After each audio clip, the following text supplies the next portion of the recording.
Distinguished ladies and gentlemen, the book is lively. Now, we are priceless. Give her a round of applause, ladies and gentlemen. Let us give Juliana a round of applause for this beautiful book. Beautiful book. All right. Once again. Dignitaries from all walks of life gathered inside the Power Hall at the Police Officers' Quarter in Ikeja, Lagos on Thursday, August 31st, 2023 for a book launch titled We Are Priceless. We are almost done here.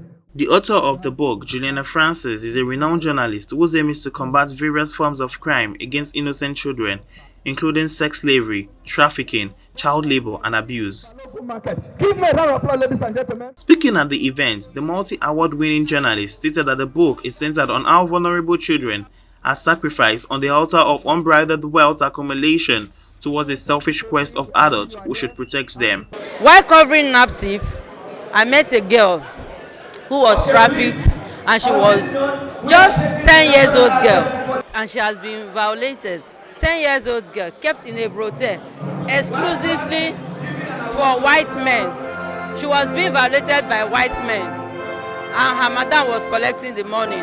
So her story broke me, and I decided to do a book on that. So she's one of my characters in that book. So that is it, and I equally want to use the book to reach out to younger people, because our young generation, they are very, very intelligent.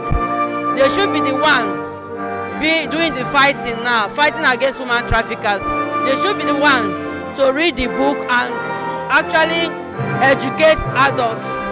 The event witnessed dignitaries which include former Inspector General of Police Solomon Arase, Special Advisor, Media and Publicity to former President Buhari, Femi Adesina, and Dr. Godwin Moka, who is a former head of National Agency for Prevention of Trafficking and Person and other related matters, NAPTIP, among others, praised the author of the book. When the book is unveiled. In his words on the crucial need to endorse the book into the country's education curriculum, Dr. Solomon Arase noted that We Are Priceless would serve as a significant impetus in the ongoing fight against all abuses. I feel very happy that we are beginning to put on the table topical issues that has to do with crime and criminality.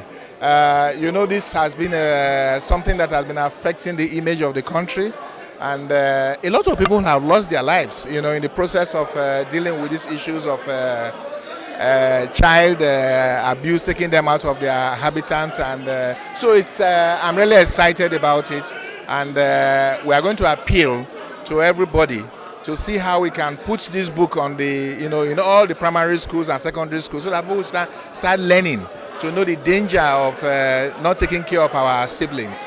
So I'm really excited that I'm part of the book launch. It brings the issues of human trafficking to our children.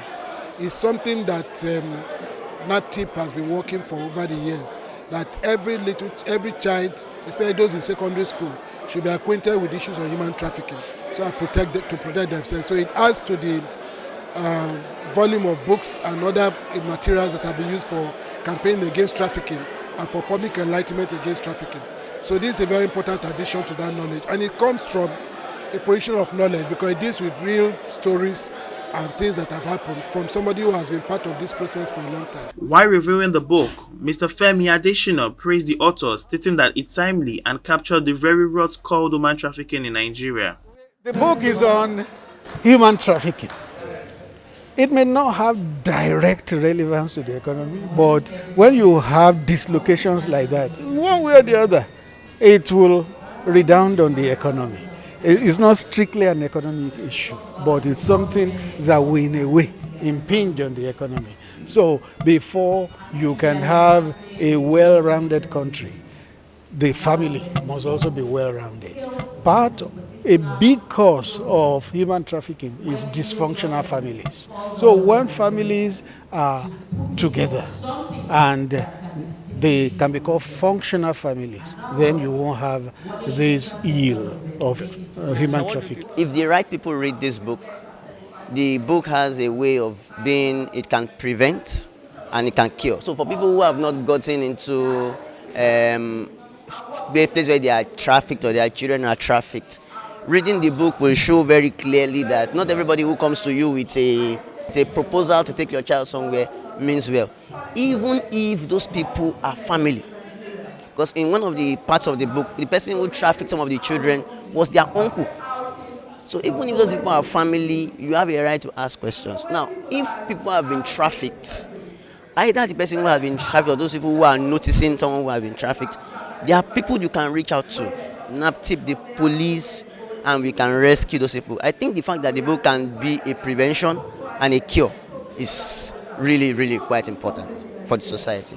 Others in attendance expressed their appreciation for the book as it serves as an enlightening resource on the topic of human trafficking. From the review that was done and from the comments that I've heard, it's a book that is it's a timely and useful addition to literature, especially literature that is specialized in subjects like this. Because I'm not sure that we have that many books that are written that reflect the horrors of trafficking, whether for boys, for girls, men or women, trafficking in general.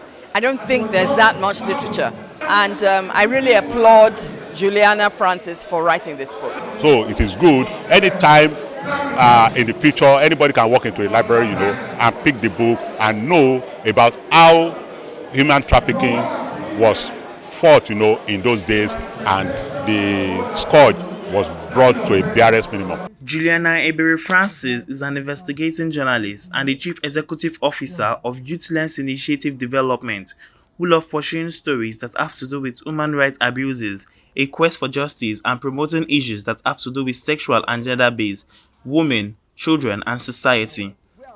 The book release presents an opportunity for the nation to unite in safeguarding the future of its most vulnerable citizens and putting an end to the exploitation of innocent children. Now, we are present. Give her a round of applause.